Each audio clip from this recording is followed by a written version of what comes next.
오늘 설교 제목이 건너와서 우리를 도우라라는 말씀입니다. 온 땅과 열방에는 구원을 얻기로 작정된 하나님의 백성들이 많이 있습니다. 그들은 오늘도 그리스도의 복음을 기다리고 있습니다. 근데 우리는 그 사람들이 누구인지는 모릅니다. 누구인지는 모르지만은 그들은 오늘 그리스도의 복음을 듣기를 원하고 있습니다. 예수님께서 승천하시고 약속하신 대로 성령이 왔습니다. 제자들에게 먼저 하나님의 영이 임하였습니다.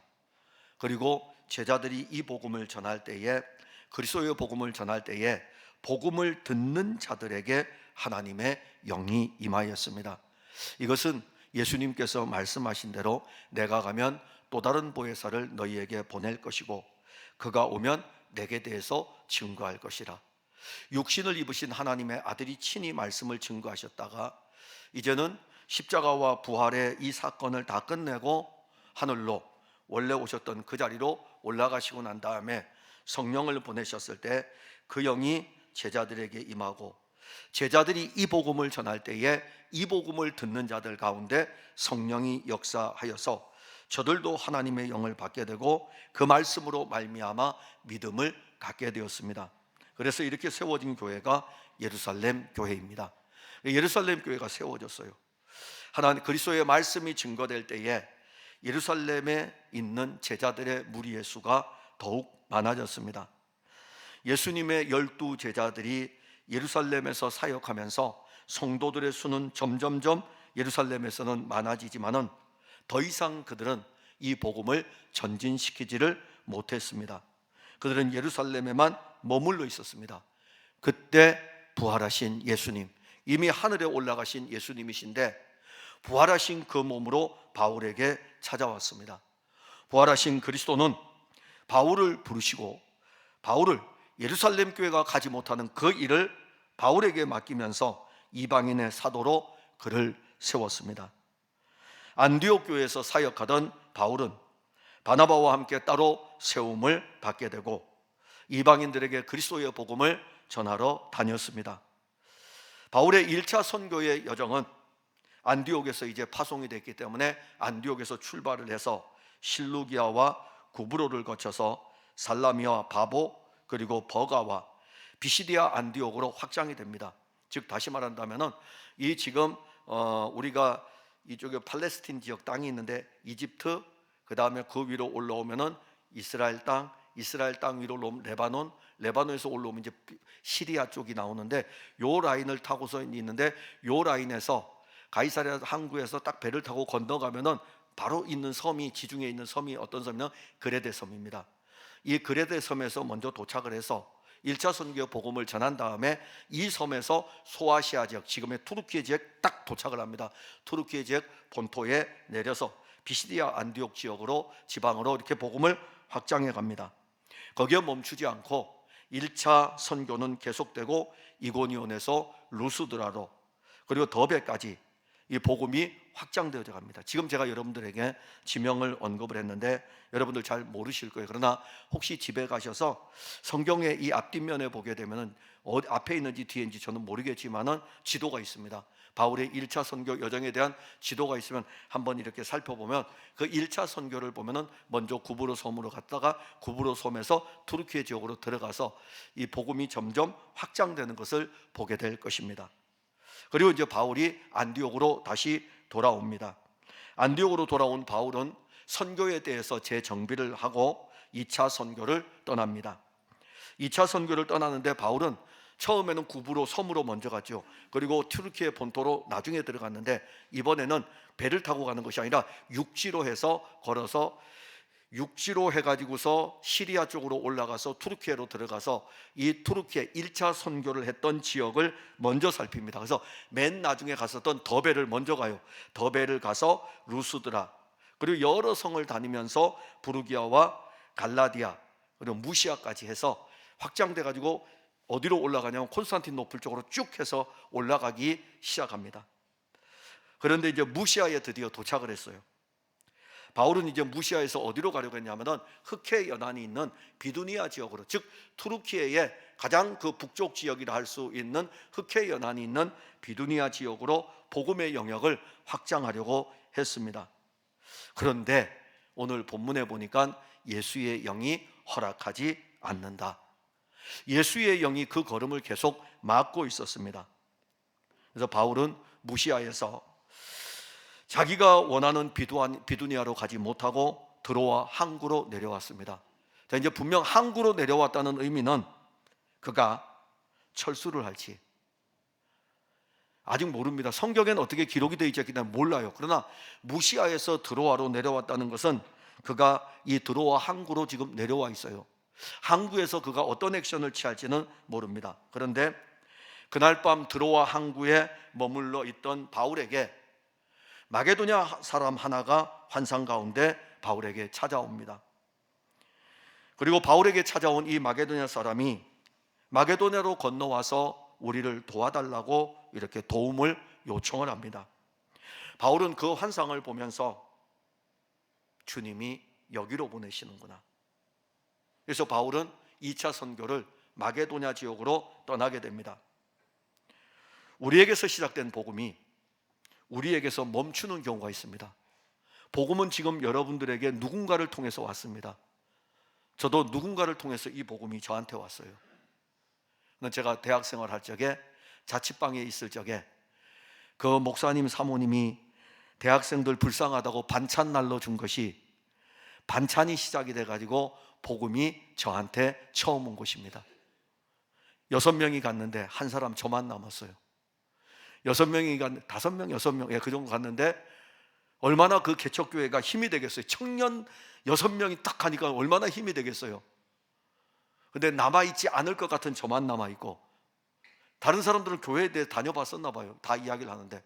근데 그런 사람들은 하나도 안 남아있고 지금 저만 남아있고 저는 이렇게 목회자로서 설교를 하고 있습니다. 감사하죠.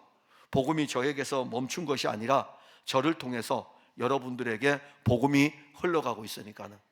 그런데 어떤 사람들은 이 복음을 받고 난 다음에 이 복음이 그 사람에게 멈춘 사람이 있습니다. 자기에게서 멈춰 있는 사람이 있어요. 우리에게 온 이 복음은 우리에게서 멈추는 복음이 아닙니다. 우리가 이 복음을 붙잡고 있으면 안 되고, 이 복음은 우리에게서 흘러서 내 아내에게 흘러가야 되고, 내 남편에게 흘러가야 되고, 내 자녀에게 흘러가야 되고, 내 아버지와 내 어머니에게 흘러가야 되고, 내 이웃 친척에게 흘러가야 되고, 더 넘어서 이 복음이 세계를 향해서 흘러가야 합니다. 바울에게 들려졌던 건너와서 우리를 도우라 라는 이 음성은 지금도 세계 곳곳에서 그리스도인들을 향하여서 이 말씀이 없어지지 않는 이상은 우리에게 끊임없이 선포될 것입니다.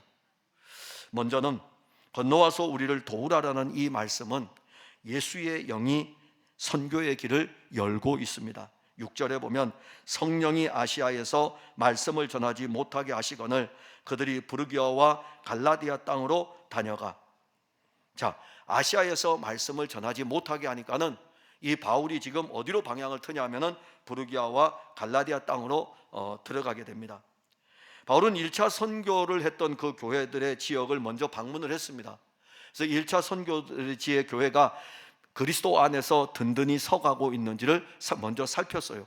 살피고 난 다음에 그 다음에 2차 선교를 아시아 지역으로 더욱더 확장을 하려고 했습니다.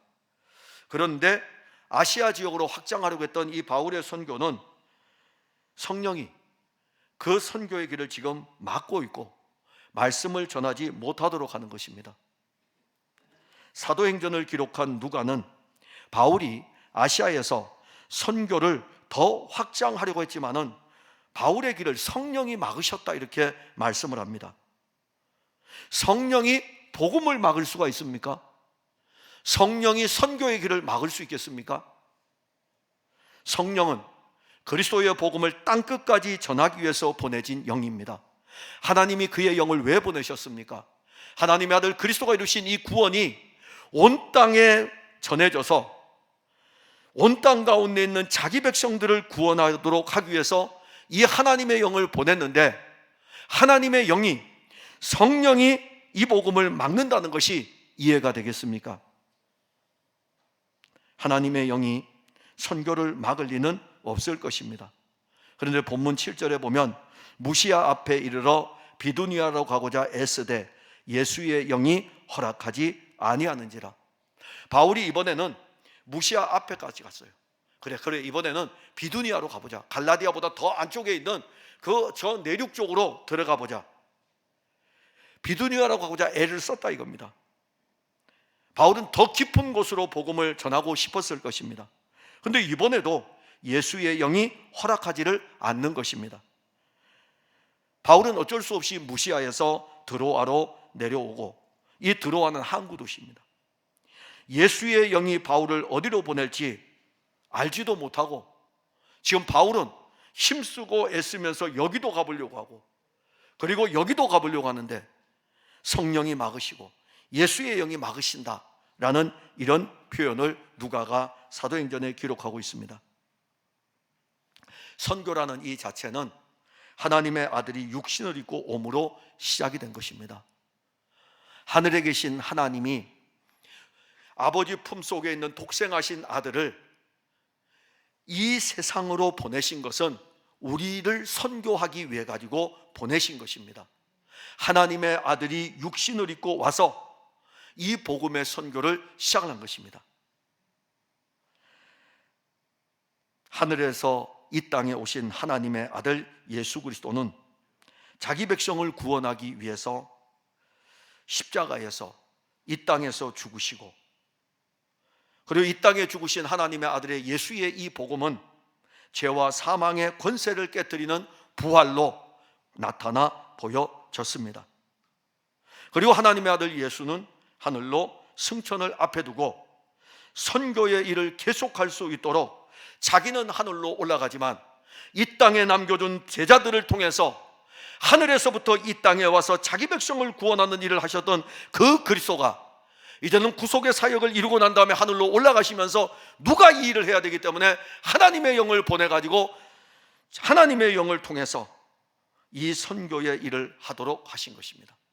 그래서 성령은 선교를 진두지휘하는 것입니다. 지금 온 세계 모든 민족 가운데 세워진 교회들은 선교를 통해서 세워졌습니다. 우리 교회도 선교를 통해서 세워진 교회입니다. 거슬러 한번 올라가세요. 성경은 항상 거슬러 올라가야 돼요. 올라가고 누가복음을 기록한 누가 올라가고 그 이상은 하나님이니라. 올라가는 거예요. 우리가 올라가면은요, 이스라엘 백성들은 올라가면 어디로 갑니까? 우리는 아브라함의 자손이다. 우리도 올라가 봅시다. 어디로 올라갑니까? 쭉쭉쭉쭉 올라가면 이 땅에 복음을 전했던 언더우드와 아펜젤러까지 올라가지 않을 것입니까? 않겠습니까? 교회가 없는 이 땅에 언더우드와 아펜젤러 선교사가 와서 복음을 전해서 이 땅에 복음이 확장되어져 가게 하고, 그 복음이 그 사람들에게서 머물지 않고 한국 사람들에게 이 복음이 흘러 들어와서 한국인 목회자가 세워지게 되고, 한국인 목회자가 세워져서 제주도로 선교도 가고, 한국인 목회자가 세워져서 온 땅 지역에 나가면서 이 복음이 세워져서 풍성한 교회도 그렇게 세워진 것입니다. 풍성한 교회가 하늘로부터 떨어진 것이 아니라 이 교회도 그렇게 세워진 것입니다. 선교가 이렇게 온 땅과 열방을 향해서 펼쳐나가면서 그리스도의 몸된 교회를 세우는데, 우리의 세대가 지나고 나면 다음 세대는 누가 이 교회를 세우겠습니까? 또 선교가 세워갑니다. 우리의 세대가 이 세상을 떠날 때에 우리의 다음 세대는 선교를 통해 가지고 또 복음은 전파되고 세워질 것입니다. 언제까지요? 예수님 재림할 때까지 선교는 계속될 것입니다. 하나님의 영은 자기 백성들이 전부 구원에 이를 때까지 그 선교를 쉬지 않을 것입니다.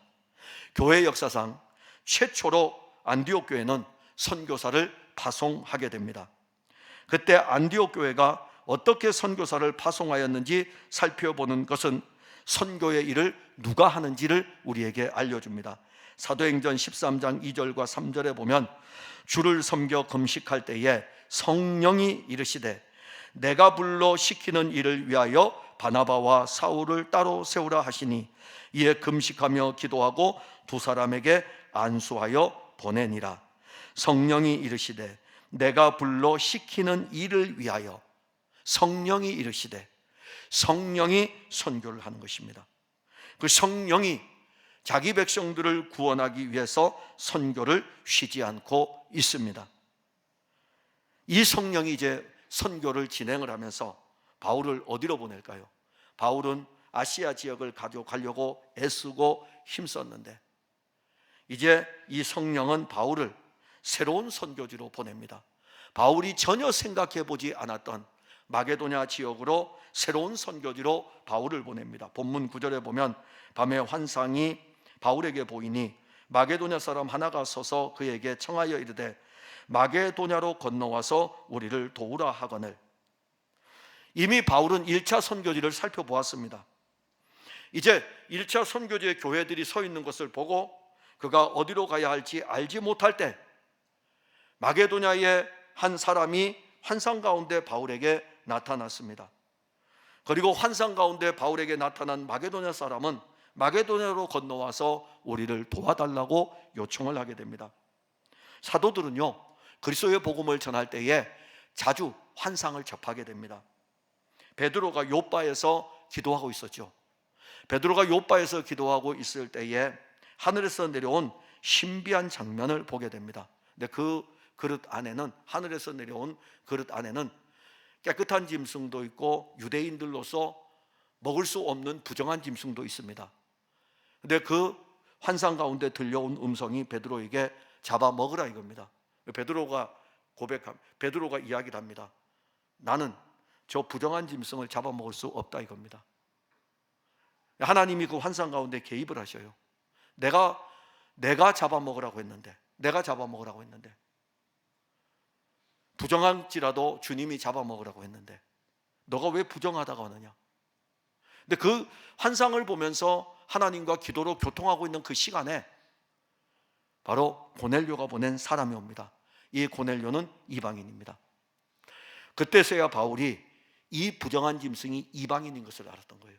유대인들이 볼 때 이방인들은 부정한 자들입니다. 유대인들이 볼 때 이방인들은 같이 상종할 수 없는 부정한 자들이기 때문에 그들하고 밥도 같이 안 먹어요. 그들만이 자신들이 정결하다고 이렇게 생각하고 있는데 자기들은 늘 정결하다고 생각하고 있는 거예요. 그런데 이방인이 지금 초청하고 있고 이방인을 부르고 있는 거죠. 그때서야 베드로는 환상을 보고 이것이 무엇을 말씀하시는지를 알게 됩니다. 사도행전 10장 19절 20절에 보면 베드로가 그 환상에 대하여 생각할 때에 성령께서 그에게 말씀하시되 두 사람이 너를 찾으니 일어나 내려가 의심하지 말고 함께 가라. 내가 그들을 보내었느니라 하시니, 성령께서 말씀하시는 거예요. 성령께서 환상 가운데 베드로에게, 환상을 본 베드로에게 이 환상이 어떤 뜻인지를 성령이 베드로에게 알려주십니다. 바울에게도 성령이 일하고 베드로에게도 성령이 일하고, 성령은 이 환상 가운데서 바울로 하여금 마게도냐를 보게 합니다. 마게도냐는 전혀 가보지 않았던 지역이에요. 땅입니다. 새로운 사역지입니다. 마게도냐는 그 당시에 아시아에서 떨어져 있는 지역입니다. 그래서 우리는 흔히 유럽이라는 지역이라 그러는데 아시아에서 떨어진 유럽 지역입니다. 그런데 이 마게도냐 지역으로 건너가게 되면 어떤 일들이 펼쳐지냐면 빌립보에서부터 복음이 시작돼 가지고 데살로니가, 그리고 베레아, 아덴, 고린도에 이르는 2차 선교의 여정이 하나님이 가지고 있는 원대한 구원의 계획이었던 것입니다.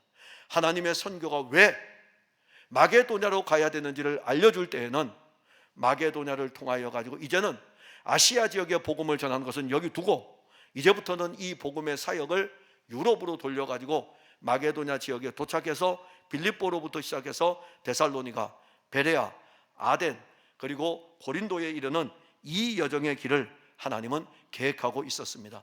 바울은 그걸 보지 못했죠.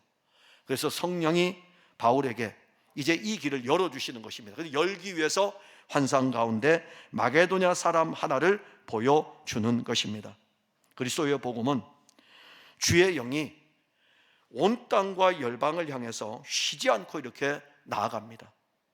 지금도 그 일들이 펼쳐집니다. 그리스도의 복음이 각 처에서 온 세계를 향합니다. 저는 지금 학교에서 우리 학생들에게, 석박사 과정의 학생들에게 세계 선교 역사에 대해서 가르치고 있습니다. 이번 학기에 가르치는데 우리 앉아서 지금 하는 것은 뭐냐 하면은 세계 선교 역사가 흘러가는 역사의 흐름을 통해 가지고 논쟁하는 겁니다. 논쟁하는데 이 논쟁을 통해 가지고 어떤 방향으로 선교를 펼쳐가야 될지를 또 찾는 것이죠. 근데 만일 이것이 논쟁에만 그친다면 어떨까요? 우리의 이론의 지식에 불과하겠죠. 그러나 하나님의 영은 이론의 지식에 머물게 하는 것이 아니라 하나님의 영의 이 복음은 온 땅을 향해서 퍼져 나가게 하는 것입니다. 바울이 이 복음에 이 마게도냐 사람이 건너와서 도와달라는 이 음성을 들었을 때에 자기와 함께 동행하는 자가 누굽니까? 바울이 2차 선교를 떠날 때에는 신라를 데리고 떠나잖아요. 그래서 신라를 앉혀놓고, 야 신라야, 우리가 이 복음을 전하는데 우리가 이쪽 지역으로 가야 되는데 이쪽 지역으로 가려고 하니 잘 안 되고, 그럼 어디로 가면 좋으냐? 근데 환상 가운데 마게도냐 사람이 와서 도와달라 그랬어요. 야 내가 환상 가운데 이런 걸 봤는데, 야 거기로 가야 되냐 말해야 되냐? 오늘날 많은 그리스도인들이 논쟁하다가 끝납니다. 연구하다가 끝납니다. 조사하다가 끝납니다. 주님은 지금 이 선교가 급박하게 진행되기를 원하는데 언제 주님 오실지 모르고, 주님은 이 복음이 선포되기를 원하는데 오늘날 그리스도인들은 모여가지고 회의합시다. 이번에 이 복음이 전해져야 되는지 말해야 되는지 회의합시다. 회의가 결론이 안 나면요, 다음 주에 다시 모여서 합시다. 복음은 계속해서 우리가 회의하는 동안에도 선교는 진행이 됩니다. 우리가 어떤 생각을 가지고 있을 때도 하나님의 영은 우리가 아닌 다른 방향을 통해서도 복음의 일들은 진행이 됩니다. 왜냐하면 이 복음은 세계를 향해서 나아가야 되기 때문에 그러한 것입니다. 부름을 받은 선교사들이 사역하는 곳은 정하여져 있습니다. 그래서 어떤 사람은 어느 지역에 가서 복음을 전합니다. 그러나 성령은 어느 한 지역에 정해져 있는 것이 아니라 온 세계 가운데서 일하고 계십니다. 근데 온 세계 가운데 일하는 그 성령은 그 온 세계 가운데 일하는 선교사들을 붙들고 있고, 온 세계 가운데 일하는 주님은 이 풍성한 교회를 오늘 이 시간에도 붙들고 일하고 계십니다. 하나님의 아들이 육신을 입고 이 세상에 오심은 자기 백성들을 죄에서 구원하기 위함입니다. 십자가와 부활의 엄청난 사건이 있은 후에 하나님의 아들 예수는 승천하였습니다. 승천을 앞에 두고 예수님께서는 제자들에게 다른 말씀하지 않았습니다. 너희들 나를 믿으면 이 땅에서 편안하게 살 거야? 너희들 나를 믿고 따라오면 너희들 인생을 내가 아주 시온의 인생의 대로를 아주 이 세상에서 열어줄 거야? 그런 말씀하지 않았습니다. 그냥 예수님 하신 말씀은, 마지막 말씀은 이거예요. 성령이 너희에게 임하시면 너희가 권능을 받고 예루살렘과 온 유대와 사마리아와 땅끝까지 이르러 내 증인이 되리라. 이 말씀을 하시고 예수님 승천하시는 것입니다. 12제자들과 예루살렘 교회가 주 예수 그리스도의 말씀을 따라 온 땅과 열방을 향하여 나아가지 않을 때, 예루살렘 교회는 나가지 않고 성령이 이 일들을 해야 되는데, 성령은 이 일을 하기를 원하시는데 예루살렘 교회는 딱 모여 있는 거예요. 그래서 하나님이 이 예루살렘 교회를 흩어버렸습니다. 흩어진 그들이, 아무것도 없잖아요. 흩어진 그들이 사마리아로 갑니다. 흩어진 그들이 온 유대 땅으로 갑니다. 근데 그들은 세상의 것은 가지고 있지 않지만 그리스도의 복음을 가지고 있기 때문에 흩어진 그들이 가는 곳은 그리스도의 복음이 선포되고 확장되는 곳이 되었습니다. 그들 중에 어떤 사람들은 안디옥까지 이르게 되고, 이 안디옥에서 그리스도의 복음을 전함으로 안디옥 땅에도 교회가 세워지게 됩니다. 근데 이 안디옥 교회는 또 달랐어요. 안디옥 교회는 예루살렘 교회와 달랐습니다. 이 교회는 그리스도의 복음을 전하기 위해서 오히려 지금까지 존재하지 않았던, 어떤 교회들도 시도해보지 않았던 선교사를 세우고 선교사를 파송하는 것이 바로 안디옥 교회입니다. 예루살렘이라는 이 도시가 로마 제국에 의해서 AD 70년에 무너집니다. AD 70년에 로마 제국에 의해서 예루살렘이 무너지면, 예루살렘이 무너지는 그때에 예루살렘에 있는 기독교인들이 어디로 간지 아십니까? 요단강 건너편에 펠라시로 이주를 합니다. 왜냐하면 예루살렘이 무너질 때에 이미 그들은 마태복음을 통하여서 이 예루살렘이 함락될 것을 알고 있었기 때문에 그때 이런 재난이 올 때에는 너희들은 도망가라고 하니까는 문자적으로 해석을 해가지고 이 예루살렘에 있는 그리스도인들이요, 유대인 그리스도인들이 전부 다 펠라시로 도망을 갑니다. 펠라시의 거주지를 정하게 됩니다. 자, 예루살렘은 마침내 함락이 됐어요. 펠라시에서 돌아왔어요. 예루살렘에 돌아오니까 지도자들이 없어요. 이제 사도들은 다 순교했습니다. 지도자들이 없습니다. 교세가 어떻게 될까요? 지도자가 없으니까 점점점 약화됩니다. 근데 AD 70년에 안디옥 교회는 어떻게 될까요? 안디옥 교회는 점점점 왕성하여져 가게 됩니다. 우리는 왜 하나님의 영이, 성령이 안디옥에서 내가 불러 시키는 이 일을 위해서 사람을 따로 세우라고 예루살렘 교회에 말씀하지 아니하고 안디옥 교회에 말씀했을까요? 안디옥 교회, 예루살렘 교회에 일어날 일을 알기 때문에 이제는 선교의 전초기지를 예루살렘이 감당 못한다면 안디옥이 감당할 것이고, 안디옥을 통해 가지고 이 안디옥 교회를 통해서 온 땅으로 보내려고 하나님은 이 일들을 계획하고 진행을 하시는 것입니다. 바울은 안디옥에서 파송을 받습니다. 아시아를 넘어 지금은 유럽을 향하여서 그 선교를 계속 확장해 가고 있습니다. 이 복음이 한 곳에 머물 수 없는 것입니다. 그 복음이 그래서 우리까지 온 거예요. 한 곳에 머물지 못하기 때문에. 지금도 그리스도의 복음을 듣기를 원하는 자들의 외침은 계속되고 있습니다. 우리가 이러한 외침을 들어야 합니다. 우리 귀에 건너와서 우리를 도와달라는 생명의 간절함의 소리가 우리의 영혼 속에 들려져야 합니다. 그 소리가 들려질 때에 그 소리로 인하여 가지고 선교라는 일이 어떠한 것인지를 알고 참여할 수 있는 우리의 영의 생명의 작동함이 일어나게 되는 것입니다. 한국 땅에 처음 온 선교사들은 조선을 알지 못했습니다. 세계 지도에서 조선이라는 나라는 아예 없을 정도로 이 땅에 처음 온 선교사들은 조선이라는 땅을 알지 못했습니다. 대부분의 초기의 선교사들은 선교를 떠날 때에 미국에서 선교를 떠나든지 호주에서 선교를 떠나든지 캐나다에서 선교를 떠나든지 선교를 가는 앞선 이 나라들은 그 선교사들이 청나라로 가든지 중국으로 가든지 아니면 일본으로 가든지 그들은 선교의 자리를 일본이나 중국으로 정했던 것입니다. 왜 그럴까요? 이미 일본과 중국에는 선교사들이 가 있는 것입니다. 가 있으니까는 그 선교지를 가서 그 선교사들과 동역하면서 선교의 영역을 확장해 가면 될 것이라는 생각을 가지고 그렇게 그들은 생각을 했습니다.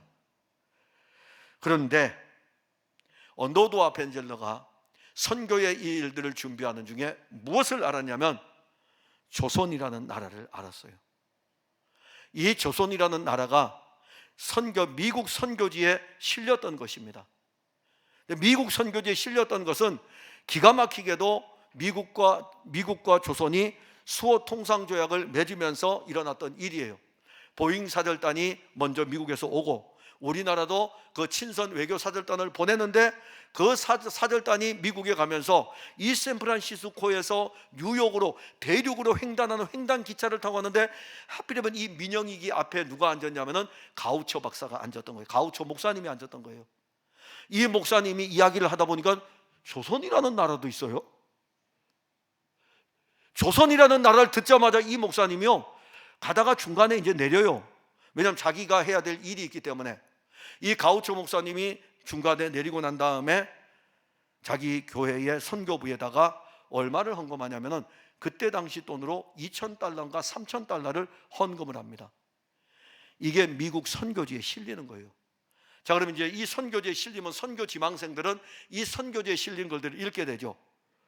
근데 선교사들은 별 관심 없어요. 선교 지망생들은 관심 없어요. 미국에 있는 목회자들 중에 선교에 열정이 있는 사람들이 보면은 조선이라는 나라도 있구나. 근데 선교 지망생들이 훈련을 받다가 중국으로 갈 겁니다. 일본으로 갈 겁니다. 근데 선교의 길들이 열리지 않을 때에 야, 조선이라는 나라도 있대. 한번 가봐. 던진 거예요. 던지니까는 언더도 아펜젤러가요, 조선 선교를 온 거예요. 원래 그들이 조선 선교를 계획하고 기도했던 것이 아니고 중국과 일본이 아닌 새로운 선교지가 열려졌는데 그게 바로 조선이었어요. 조선이었는데 지금 보세요. 중국이 선교사를 파송합니까? 일본이 선교사를 파송합니까?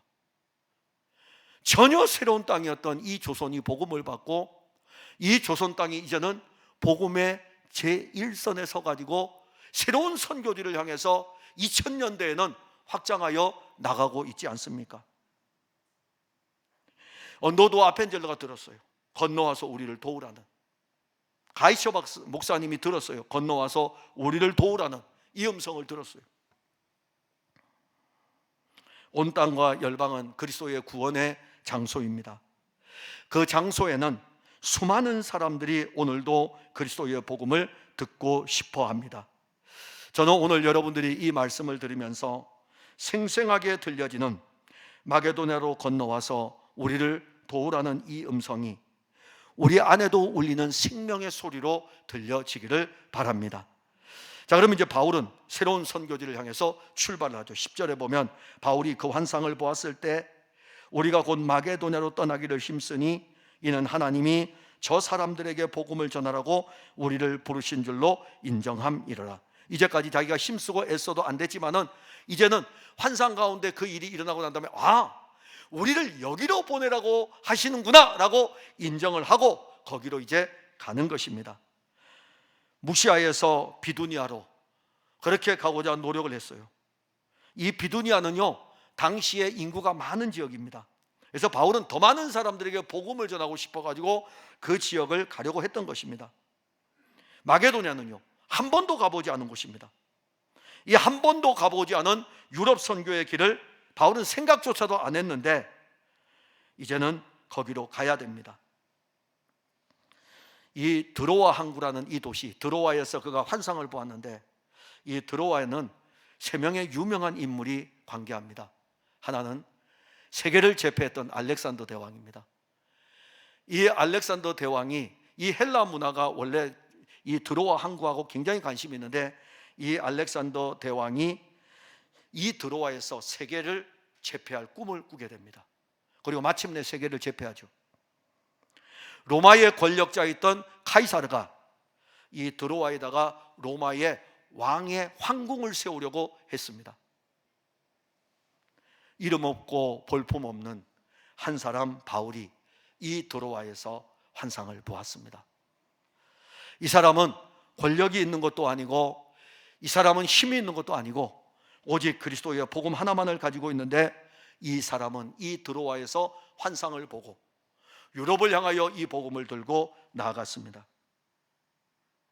바울이 환상 가운데서 건너와서 우리를 도우라는 이 마게도냐의 사람의 이야기를 들었을 때에 이 복음이 오늘 알렉산더도 이 세상에 이름만 남기고 없어져 버렸고 카이사르라는 인물도 이제 우리에게서 떠나버렸어요. 그러니까 우리는 그러죠. 그들이 남겼던 말들에 대해서 일찍 세상을 떠난 알렉산더라든가 주사위는 던져졌다고 유명한 말을 남겼던 카이사르라든가 그 무슨 소용이 있습니까?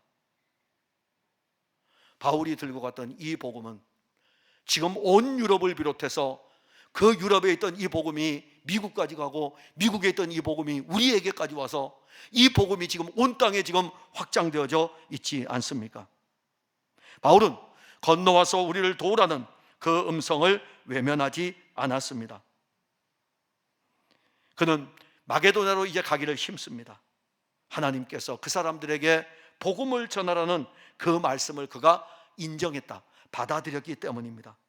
하나님의 영이 일하고 환상 가운데서 마게도냐 사람이 건너와서 도와달라고 했을 때 바울은 이것은 이제 하나님이 하시는 일이다, 더 이상 주저할 수 없었습니다. 드로아에서 시간을 낭비할 수 없었습니다. 그리고 바울은 새로운 선교지로 출발을 하였습니다.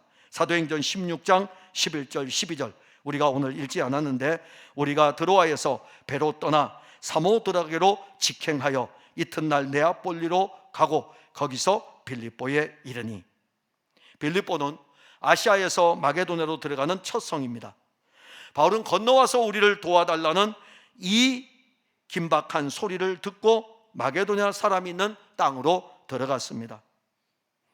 선교의 방향이 바뀌고 이제 유럽을 향한 복음의 문들이 열려지게 됩니다. 하나님의 행하시는 선교는 2000년 동안 지금까지 계속되고 있습니다. 예루살렘에서부터 시작된 그리스도의 복음은 제자들에 의해서 로마 제국의 각 지역으로 확장되었습니다. 마침내 안디옥, 고린도, 2차 선교의 끝이 고린도입니다. 바울이 안디옥에서 선교사로 파송을 받습니다. 2차 선교의 끝이 고린도입니다. 그리고 그가 나중에는 죄수의 몸으로 로마도 가게 됩니다. 그리고 북아프리카 지역의 가장 큰 도시였던 알렉산드리아까지 복음은 전파됩니다.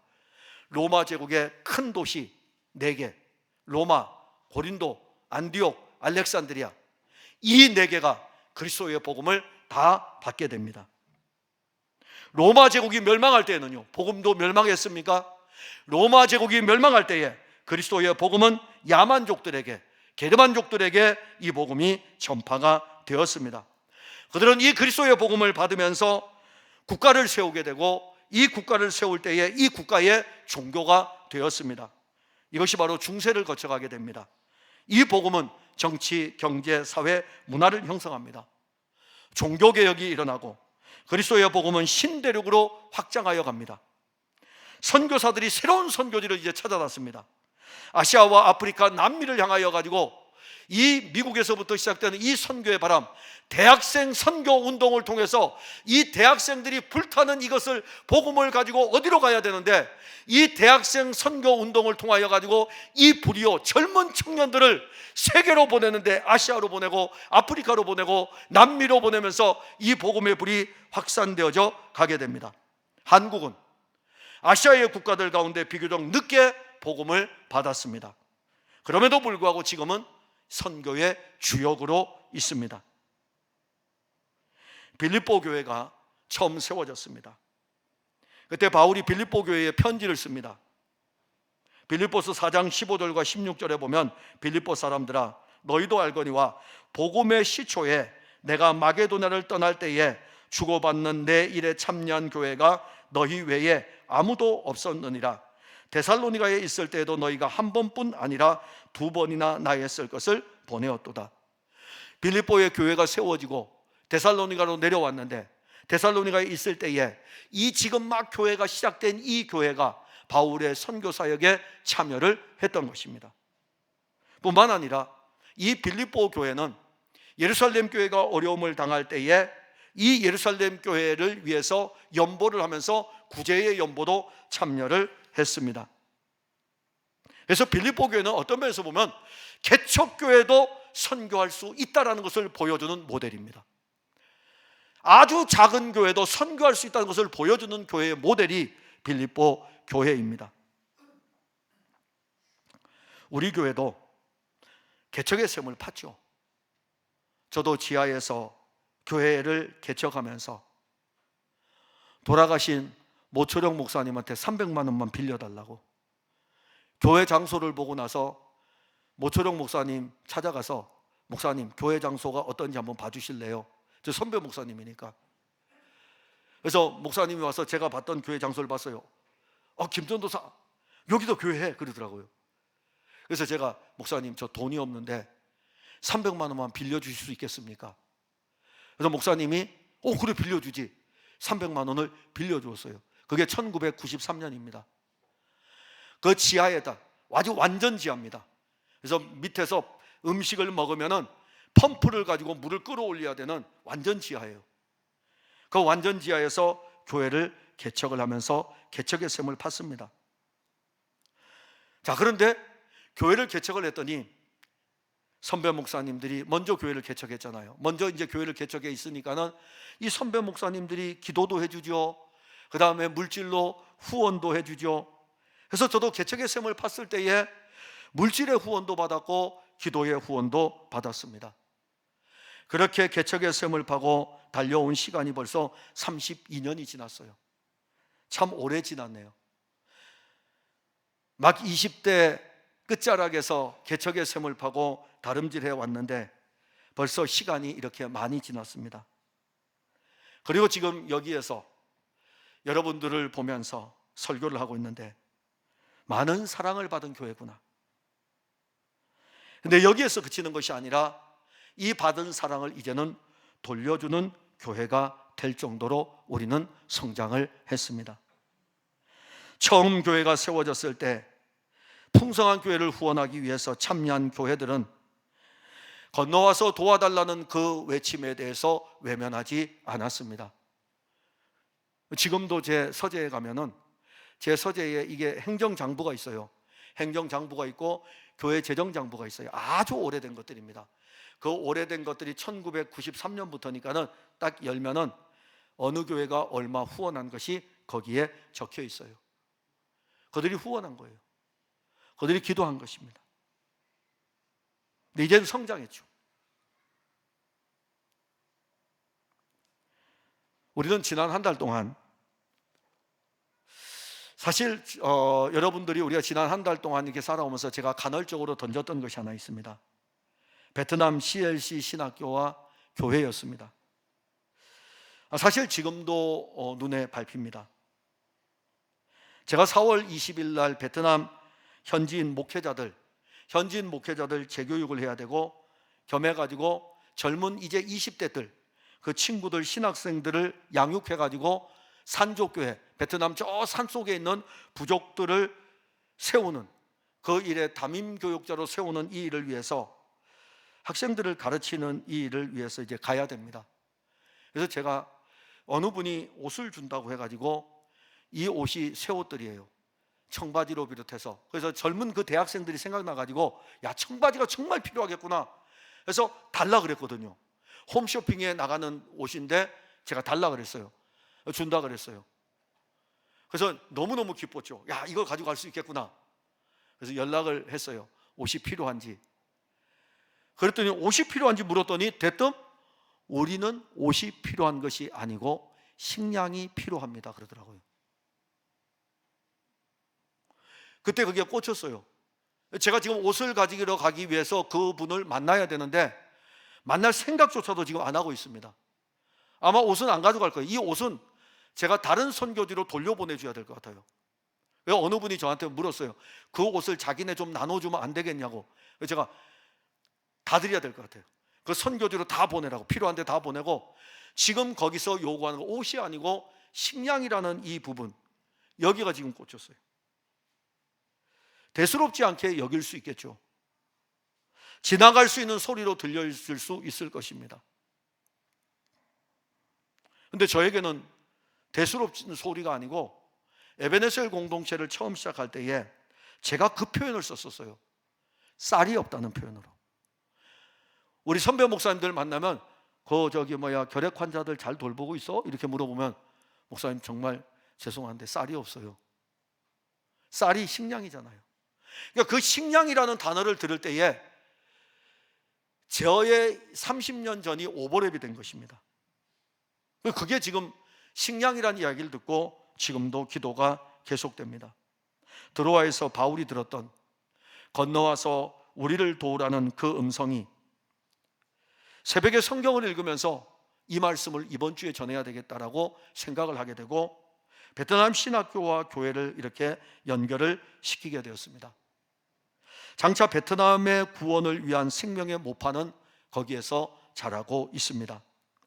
하나님께서 어떻게 교회를 확장하여 갈지 우리는 알지 못합니다. 하나님의 교회는 하나님의 방법으로 진행하시기 때문에 어떻게 확장하여 갈지 알지 못하지만 하나님은 선교의 일을 조선 땅에서 시작하였듯이 그 선교의 일을 사회주의 국가인 베트남에서도 시작을 하고 계십니다. 그리고 그들이 우리의 도움을 기다리고 있습니다. 사랑하는 성도 여러분, 오늘도 건너와서 우리를 도우라고 말씀하는 것은 주의 영이 우리를 통해서 일하기를 원하시기 때문입니다. 우리는 건너와서 우리를 도우라는 그 생명의 소리를 외면할 수 없습니다. 우리를 선교의 일에 참여시키는 것은 천하보다 귀한 생명을 구원하는 일입니다. 풍성한 교회를 통해서 그리스도의 복음이 여기에 머물지 않고 우리 교회에서 멈추면 안 됩니다. 여기에서 머물지 않고 이 복음이 온 땅으로 확장되어져 가야 합니다. 베트남뿐만이겠습니까? 베트남에서 들려오는 그 소리도 듣지만은 우리에게 들려오는 소리는 너무너무 많습니다. 그리스도께서는 한 생명을 구원하기 위해서 오늘도 말씀하십니다. 마게도냐 사람들이 건너와서 우리를 도우라는 그 소리를 우리에게도 들려줘서 여기에서 멈추지 않고, 여러분들에게서 멈추지 않고 이 생명의 복음이 흘러가서 여러분들을 통해서 더 많은 생명이 구원에 이르는 일들이 있기를 바랍니다. 기도하겠습니다. 하나님, 은혜를 감사합니다.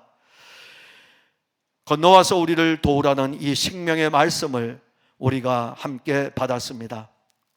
바울의 선교의 이 사역지가 아시아에서 유럽으로 이제 바뀌게 되고 그 복음이 지금 흘러서 오늘 우리에게까지 오게 되었습니다.